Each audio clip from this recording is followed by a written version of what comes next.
Yeah, hi, it's Luke here, Glenthorne Trailers. Just thought I'd share a quick video of the livestock gates that we've made for the back of the cage trailers.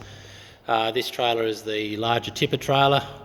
Comes with options of mesh cage and the ramps, and we've just taken off the back gate and the tailgate, and we've fitted a centre swing partition as well as a sliding gate on the back. We've been asked quite a few times to make these up for the trailers.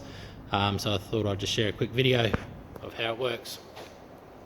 We've taken the points that come standard on the trailer and we've just made it so you can just undo those clips on the back, and that completely removes the back sliding gate, and then the centre gate can just be lifted up and taken out. Just showing it with it all closed up. There's the centre gate closed up, has a spring latch, keeps it shut up there. And the back gate just has a clip.